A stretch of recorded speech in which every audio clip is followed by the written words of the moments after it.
बादशाह, बेगम और गुलाम। जो बादशाह बोलेगा वो बेगम करेगी, जो बादशाह बोलेगा वो मंत्री करेगा, जो बादशाह बोलेगा वो गुलाम करेगा, वरना बेगम को मरना होगा। 1, 2, 3, 4, 5, 10, 15, 20, 24। यह काफिला ना पाकिस्तान के फील्ड मार्शल आसिम मुनीर का है, यह काफिला ना पाकिस्तान के राष्ट्रपति का है, ना प्रधानमंत्री का है। पाकिस्तान में सबसे बड़ा काफिला मरियम नवाज अपने पास रखती है। मरियम नवाज जब गाड़ी से उतरती हैं तो उनके लिए ऐसा सुरक्षा घेरा बनाया जाता है, अगर कोई गोली कहीं से चले तो मरियम तक ना पहुंचे। मरियम नवाज की जान खतरे में है, यह बात नवाज शरीफ को पता है और इस डर की वजह आसिम मुनीर है। नवाज शरीफ को एक शायद ये पैगाम भेजा रहे हैं कि बात सुन, तेरी बेटी को हम ऐसी की तैसी कर देंगे। इससे उनको पता है कि नवाज शरीफ की बहुत बड़ी कमजोरी है उसकी बेटी, और ये नवाज शरीफ को पैगाम भेजा है कि तेरी बेटी की ऐसी की तैसी कर, उसको उड़ा भी देंगे, मार भी देंगे, उसको मरवा देंगे अगर तूने किसी तरीके से रोका मेरी रीअपॉइंटमेंट 5 साल की। नवाज शरीफ ने अपनी सुरक्षा में ब्रिटिश सेना के रिटायर्ड कमांडो रखे हैं, जिनके पास दुनिया की सबसे खतरनाक ट्रेनिंग है। नवाज शरीफ ने अब ये कमांडो मरियम को दे दिए हैं, क्योंकि नवाज की जान उनकी बेटी में है। सुना है कि मरियम ने सिक्योरिटी गार्ड मंगा लिए हैं यूके से, या मंगवा रही है। ये मुझे हंसी इसलिए आती है कि अपने आप को बचाने के लिए बड़े बड़े लोगों ने बड़े बड़े सिक्योरिटी इंतजामात किए थे। वो एक रफीक हरीरी था उसका, लबनान का, उसने भी बड़े बड़े पता नहीं कितनी, उसके पास 40 वो बुलेट प्रूफ गाड़ियां थी। जब बम फटा तो वो कहते 7वीं मंजिल पे उसकी गाड़ी। एक हमारा भी था, उसका नाम था जियाद जबड़ा चौक, उसने भी बड़ी बड़ी सिक्योरिटी अपने किए थे। C-130 में ट्रेवल करता था, सब कुछ होता था, और जनाब उसका जबड़ा मिला। तो मरियम, तुम जितने मर्जी सिक्योरिटी गार्ड ले आओ, जिस दिन आसिम मुनीर ने तुम्हें फड़काना होगा तुम्हें पता भी नहीं चलेगा कि कैसे फड़क गया, और अल्लाह सुब्हान तआला को जिस दिन मंजूर होगा कि आसिम मुनीर ने तुझे फड़काना है तो तू फड़क जाएगी। तो ना तुझे तेरे सिक्योरिटी गार्ड, ना तेरे बानी गाला, ना तेरी पंजाब पुलिस, ना तेरी पार्टी, ना कुछ भी, तुझे कोई नहीं बचा सकेगी। यह 2022 का लेफ्टिनेंट जनरल आसिम मुनीर है। यह जनरल की नौकरी लेने के लिए शरीफ खानदान के पास आया था। उस वक्त मुनीर को सैल्यूट करने का तरीका देखिए। मुनीर अब पाकिस्तान के प्रधानमंत्री शहबाज शरीफ के पीछे नहीं खड़ा होता है, बल्कि साथ में चलता है। मुनीर ना पाकिस्तान के रक्षा मंत्री को सैल्यूट करता है, ना प्रधानमंत्री को सलामी देता है, बल्कि पाकिस्तान का प्राइम मिनिस्टर अब मुनीर को सैल्यूट करता है। नवाज शरीफ ने आसिम मुनीर को चुना था। नवाज शरीफ को लगा था मुनीर उनके कंट्रोल में रहेगा। जो गलती जुल्फिकार अली भुट्टो ने जियाउल हक को चुनकर की थी, वही इतिहास नवाज ने दोहरा दिया। जुल्फिकार अली भुट्टो का विश्वास जीतने के लिए जियाउल हक ने उनको कुरान दी थी, कुरान पर हाथ रखकर वफादारी की कसम खाई थी। जुल्फिकार अली भुट्टो को देखकर एक बार जलती हुई सिगरेट जियाउल हक ने अपनी पैंट में छिपा ली थी, जिससे उनकी पैंट जल गई थी। भुट्टो सबके सामने जिया को बंदर जनरल तक कह देते थे, लेकिन फिर इसी जनरल ने भुट्टो को फांसी पर लटका दिया। इस बार बादशाह आसिम मुनीर बना है और गुलाम नवाज शरीफ बन गया है। आसिम मुनीर ने इमरान खान को हटाने का वादा किया था, नवाज शरीफ को प्रधानमंत्री बनाने का वादा किया था, लेकिन अब जो बादशाह बोलता है गुलाम चुपचाप सुनता है, क्योंकि गुलाम ने सिर उठाया तो बेगम मारी जाएगी। नवाज शरीफ जो हैं वो और मरियम नवाज पाकिस्तान से इस वक्त फरार हो चुके हैं। हमारी इत्तलात के मुताबिक वो दुबई में मौजूद हैं। उन्होंने समझा था कि मोहम्मद बिन जायद से मुलाकात किसी तरह करके वो आसिम मुनीर के साथ जो है उस पर असरअंदाज हो सकेंगे, क्योंकि वाज़े तौर के ऊपर GHQ के अंदर एक ये सेंटिमेंट पाया जाता है कि मोहम्मद बिन जायद इस वक्त आसिम मुनीर के असल बॉस हैं। लेकिन लग ये रहा है, जो इस वक्त जियोपॉलिटिकल सिचुएशन डेवलप हो रही है, उससे लग ये रहा है कि मोहम्मद बिन सलमान वापस अपने फुल फोर्स के साथ अपनी इस वक्त जो है वो दिखाना चाहते हैं ताकत, और बताना चाहते हैं मुसलमान ममालिक को, जिसमें पाकिस्तान अहम तरीन मुल्क शामिल है, कि who is the actual boss. लेकिन बहरहाल यहां पे जो हमारे पास इतलात हैं, जो हमने सुनी है, उन इतलात के मुताबिक हमें पता यह चल रहा है कि नवाज शरीफ और मरियम नवाज वापस पाकिस्तान आने के बजाय सीधा लंदन फ्लाई करना चाहते हैं। मैं आपको बार बार बता रहा था कि आसिम मुनीर जिस जहनियत का हामिल है, वो कभी भी नवाज शरीफ को छोड़ेगा नहीं, नवाज शरीफ से बदला मुकाएगा। और इस वक्त नदीम अंजुम, जो कि नवाज शरीफ का प्रिंसिपल एडवाइजर बन के उनको मशवरे दे रहा था और बता रहा था कि फलाने जर्नैल से मुलाकात करें, फलाने जर्नैल से मुलाकात करके ये कहानी करें, वो नदीम अंजुम भी इस वक्त हाउस अरेस्ट के अंदर है, अटैच हुआ है। ये भी हमें पता है बाकायदा तौर के ऊपर। न सिर्फ वो, बल्कि नवाज शरीफ अपनी जान बचा के दुबई तक तो पहुंच गए हैं, लेकिन वापस आने के बजाय वो लंदन जाना चाहते हैं। और उनकी बेटी जो वजीर आला पंजाब है, वो दुबई जाके बैठी हुई है। आसिम मुनीर का दूसरा गुलाम पाकिस्तान का प्रधानमंत्री शहबाज शरीफ है, जिसको मुनीर ने नजरबंद कर रखा है। पाकिस्तान के प्रधानमंत्री को अकेले किसी भी दौरे में जाने से मनाही है। अपनी हिफाजत के लिए या उनकी हिफाजत के लिए फील्ड मार्शल साहब आज खुद उनके साथ हैं। आपने ये भी देखा होगा पिछले कुछ दिनों से कहीं भी शहबाज शरीफ को अकेले जाने की इजाज़त नहीं है। ये भी क्या बात है, इस पर कुछ सोचना पड़ेगा, कुछ पता लगाना होगा। पाकिस्तान का डबल राजा। हसिबन्नासु अन युत्रकू अन यक़ूलू आमन्ना वहुम ला युफ्तनून। And in Surah Al-Baqarah, Allah says, Am hasibtum an tadkhulul jannata walamma ya'tikum masalul ladhina khalaw min qablikum massathumul ba'sa'u waz-dharra'u wa zulzilu hatta yaqula ar-rasulu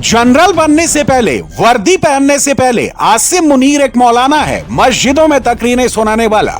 Asim Munir कैसे प्लान करता है, कैसे सोचता है, क्या करने वाला है, आसिम मुनीर के मोहल्लों में कहानी बहुत सुनाई जाती है। एक मौलाना ने भविष्यवाणी की थी, एक ऐसा सैयद आएगा जिसको खुदा ने चुना होगा, जो पाकिस्तान की तकदीर और तस्वीर बदलेगा।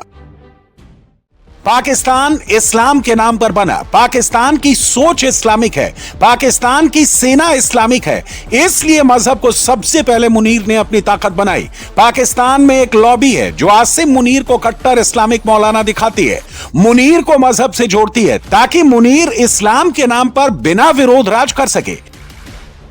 लेकिन आसिम मुनीर को मजहब से ज्यादा ज्योतिषी, कुंडली, इन पर भरोसा है। मुनीर बड़े बड़े ज्योतिषियों को अपना हाथ दिखाता है, जो सलाह दी जाती है उन पर आंख बंद करके अमल करता है। आसिम मुनीर इस्लाम को अपना सबसे बड़ा हथियार बनाना चाहता है, पाकिस्तानी फौज को जिहादी फौज बनाना चाहता है। लेकिन आसिम मुनीर बंद कमरों में अपना भविष्य हाथ की रेखाओं से जानना चाहता है। आसिम मुनीर पाकिस्तान की 5 लाख की सेना का सेनापति है, उसके पास पावर है, लेकिन उसको सिर्फ मिलिट्री पावर नहीं चाहिए, बल्कि पाकिस्तान में टोटल कंट्रोल चाहिए। इसलिए मुनीर पाकिस्तान के डीएनए में अपना नाम बसाना चाहता है। ट्रंप के साथ मुनीर, जिनपिंग के साथ मुनीर, सऊदी में मुनीर, यूएई के साथ मुनीर, पाकिस्तान को मुनीर दिखाना चाहता है। अगर वो नहीं है तो पाकिस्तान में कुछ भी नहीं होगा। यही मुनीर का डबल राज गेम प्लान है। हाफिज साहब फरमाने लगे कि मलिक साहब, मैं आपकी इस बात से इत्तेफाक करता हूं, मैं कोर कमांडर गुजरांवाला हूं, लेकिन मेरी जून में रिटायरमेंट हो रही है, इसलिए मैं नहीं बन सकता। तो मैंने कहा सर, कमर जवेद बाजवा साहब के भी हैंड प्रिंट मेरे पास पड़े हैं, मुझे पता है कि वो कब रिटायर हो रहे हैं, आपकी भी डेट ऑफ बर्थ मेरे पास आ गई है, आप कब रिटायर हो रहे हैं, लेकिन आपके हाथ पर डबल राजा योग पाया जाता है, उनके हाथ पर सिंगल राजा योग पाया जाता है। मुनीर ने इस्लाम का खूब इस्तेमाल किया, लेकिन पाकिस्तान में इस्लाम के नाम पर सिर्फ मुनीर की दुकान नहीं चलती।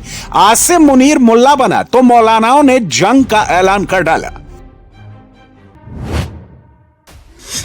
पावर वर्सेस पागलपन। जब किसी से उसका धंधा छीनोगे तो वो तुम्हारा धंधा खराब कर देगा, ये बात मुनीर जानता है। मुनीर मदरसे से पढ़ा है, उसको पता है जब मस्जिद का इमाम बाहर निकलता है तो हर कोई इज्जत में सिर झुकाता है। वर्दी पहनने से मुनीर पाकिस्तान को डरा सकता है। उसको पावर में बने रहना है तो पागलपन को कंट्रोल करना होगा। ऐसे मुल्क में राज कर रहा है जिसमें एक बेअदबी का आरोप, एक ईश निंदा का आरोप और सड़कों पर सिर तन से जुदा करने वाली कौम उतर आएगी। जब परवेज मुशर्रफ तानाशाह था, उसने इस्लामाबाद की लाल मस्जिद में मिलिट्री ऑपरेशन का ऑर्डर दिया था तो मुशर्रफ पाकिस्तानी मौलाना कौम का सबसे बड़ा दुश्मन बन गया था। मुशर्रफ को पाकिस्तान को संबोधित करना पड़ा था। उसने ऑपरेशन क्यों किया? कि इस्लाम में कहा जाता है एक इंसान का कत्ल तमाम इंसानियत के कत्ल के बराबर है। तो फिर ये लाल मस्जिद या जामिया हफ्सा के इंतहा पसंद कौन से इस्लाम की अक्कासी कर रहे थे? छोटे बच्चे और बच्चियों को लेकर इस्लाम की तालीम के धोखे में दहशतगर्दी और इंतहा पसंदी की तरफ डाल रहे थे। लाल मस्जिद ऑपरेशन का ऐसा असर पड़ा, मुशर्रफ को तानाशाही से इस्तीफा देना पड़ा, पाकिस्तान छोड़कर भागना पड़ा। आसिम मुनीर के साथ ऐसा ना हो, इसके लिए वो पाकिस्तान के इतिहास का सबसे बड़ा समझौता करने वाला है। आसिम मुनीर पाकिस्तानी मौलाना और पाकिस्तानी मिलिट्री के बीच में डील करने में लगा है। मुल्ला मिलिट्री अलायंस जो है वो किस नौयत का है और इस सिलसिले में कौन मुतर्रक है? साहिबो, ये उलमा के साथ जो अलायंस की बात करने जा रहे हैं ये लोग, इसके हवाले से ये सुन लें कि अल्लाह ने ये अलायंस फितरी तौर पर बनाया है, यानी कि मौलवियों का और मिलिट्री का।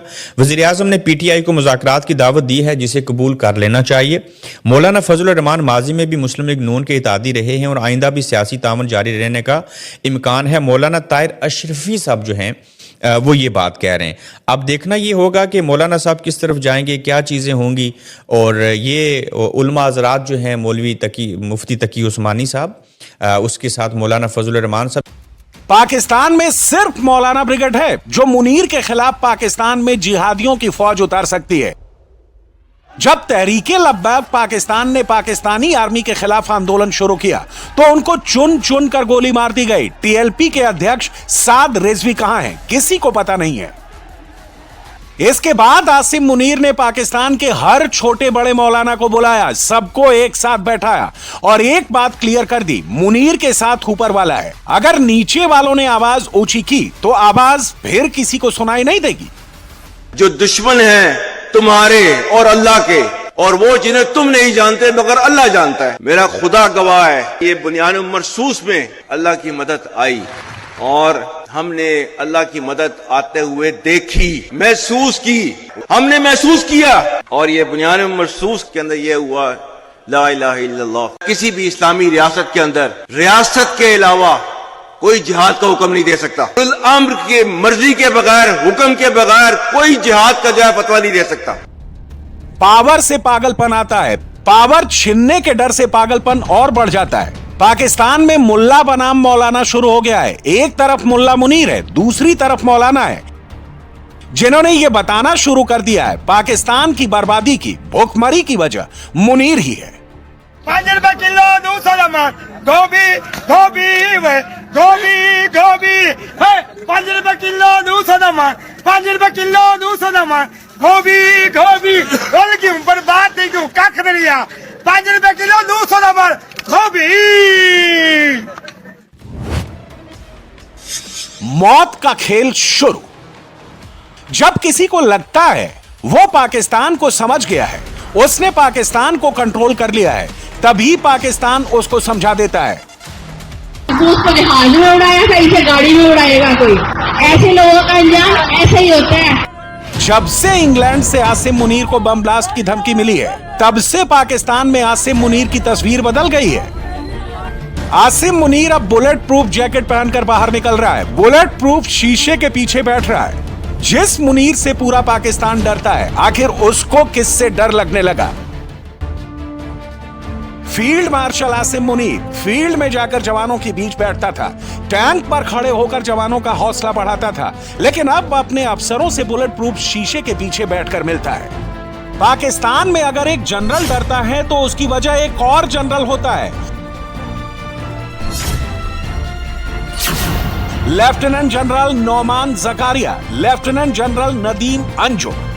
लेफ्टिनेंट जनरल नौमान जकारिया अभी 1 कोर के कमांडर हैं। लेफ्टिनेंट जनरल नदीम अंजुम ISI के चीफ थे, अब रिटायर हो चुके हैं। पाकिस्तान में तख्ता पलट हर बार जनरल ने किया है और हर बार उस जनरल को भी एक जनरल ने हटाया है। इस वक्त मुनीर को सबसे ज्यादा डर नौमान और नदीम से है, क्योंकि मुनीर जिस रास्ते से गद्दी पर बैठा है उस रास्ते का चौकीदार अभी भी नवाज शरीफ ही है।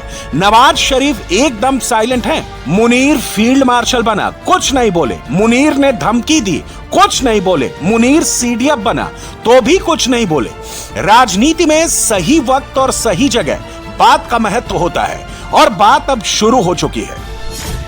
नवाज शरीफ ने लेफ्टिनेंट जनरल नौमान जकारिया को वाइस आर्मी चीफ का पद ऑफर किया है। पूर्व ISI हेड नदीम अंजुम को पाकिस्तान का नया NSA बनाना चाहते हैं। दोनों से मुनीर डरता है। लेफ्टिनेंट जनरल नौमान जिक्रिया, इनका नाम नून लीग जो है वो ऐसे करके टेबल के ऊपर पुश कर रही है कि जनाब सीनियर तरीन है और सबसे पहले इनका हक बनता है, तो आप इन्हें वाइस आर्मी चीफ करें। अगर आपने अपना चीफ ऑफ डिफेंस फोर्सेस करना है तो इनका वाइस आर्मी चीफ का करें। अब आपको यह भी याद रखना पड़ेगा कि जब अमेरिका की यात्रा शुरू हुई थी, पहली दफा हाफिज साहब आए थे तो साथ नदीम अंजुम साहब आए थे। उन्होंने ही पूरी कोशिश करके अमेरिका में माहौल बनाया था। उन्होंने सरतोड़ कोशिश की और जो जो काम उनसे करवाए गए अच्छे और बुरे वो उन्होंने किए और उन्हें लगता था कि हाफिज साहब उन्हें भी एक्सटेंशन से नवाजेंगे।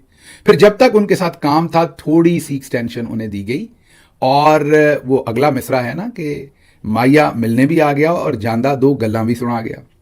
तो जाते हुए हाफिज साहब उन्हें 2 बातें सुना गए और उनकी मेरा ख्याल उनके साहबजादे या साहबजादी की शादी थी, बस तब तक इंतजार किया गया और उसके बाद उनको फारिग कर दिया गया। दूसरे लफ्जों में टिश्यू पेपर की तरह इस्तेमाल करके साइड पर फेंक दिया, जिसका उन्हें बहुत ज्यादा गुस्सा, इस्तराब, वट जो भी आपने कहना है, जनरल नदीम अंजुम साहब का नाम दे दिया। जब आगे नाम दिया तो आगे से सुनने वाले ने कहा, हैं ये क्या? तो उन्होंने कहा कि सर आप भी तो रिटायर थे ना, आपको आर्मी चीफ बनाया था। एक था मुनीर, एक था पाकिस्तान। पाकिस्तान में सबसे लंबे वक्त से शरीफ खानदान ने राज किया है। दूसरे नंबर पर भुट्टो खानदान है। दोनों की कॉमन रंजिश पाकिस्तानी सेना से रही है और इस वक्त दोनों आसिम मुनीर का खुलकर समर्थन कर रहे हैं। जब काम कम और तारीफें ज्यादा होने लगे तो समझ लीजिए कुर्बानी की शुरुआत हो गई है। बिल्कुल यही आसिम मुनीर के साथ हो रहा है।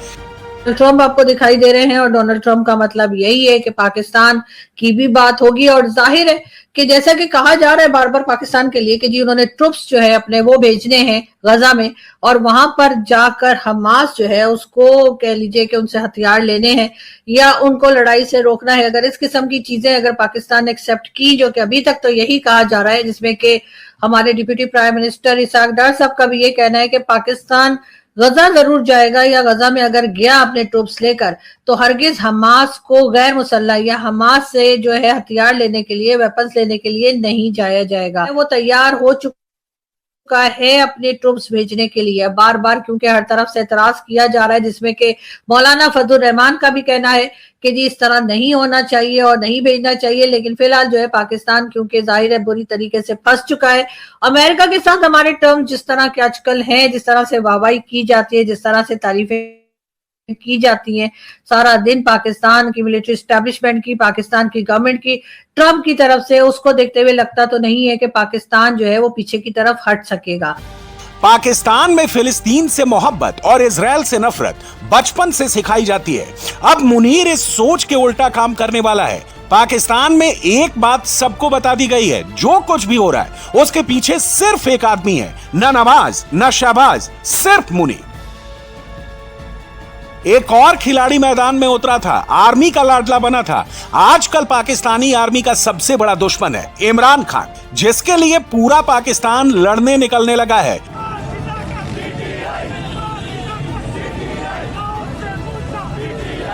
इस मुल्क में अपना जो कहते हैं ना स्टेक होल्डर्स हैं, इस मुल्क के लोग हैं हम, हमारा राइट है यहाँ पे, ये मुल्क हमारा है। 25 करोड़ लोगों को मुल्क से तो नहीं निकाल सकते अगर इनका दिल करे तो, कि बेच दो, ये मुल्क भी बेचना शुरू कर दिया इन्होंने। तो हम इसके लिए खड़े हैं, इमरान खान के साथ खड़े हैं। इंशाल्लाह जो लोग इमरान खान ने कहा स्ट्रीट मूवमेंट का, आप इंशाल्लाह देखना बड़ी जल्द लोग सड़कों पे जब आएंगे और कोई तरीका रह नहीं गया, क्योंकि हमारे पास ना कोई अदालत है जाने के लिए, ना कोई यहाँ कानून है। कानून तो सारा दिन ये तोड़ रहे हैं, तो इंशाल्लाह फिर लोग खुद ही अपना कानून वापस बहाल करवाएंगे। पाकिस्तान में शादी और बर्बादी दोनों एक साथ हो रही है। आसिम मुनीर ने अपने भतीजे के साथ अपनी बेटी की शादी करा दी। मुनीर की 3 बेटियां हैं, 2 की पहले शादी हो चुकी है, तीसरी बेटी स्पेशल चाइल्ड है। मुनीर ने किस बेटी की शादी अपने सगे भतीजे से करवाई? मुनीर का दामाद अब्दुल रहमान पहले आर्मी में कैप्टन था, अब असिस्टेंट कमिश्नर। इस शादी की कोई फोटो सामने नहीं आई, लेकिन इतना जरूर मालूम पड़ता है मुनीर अब नया इमरान खान ढूंढ रहा है।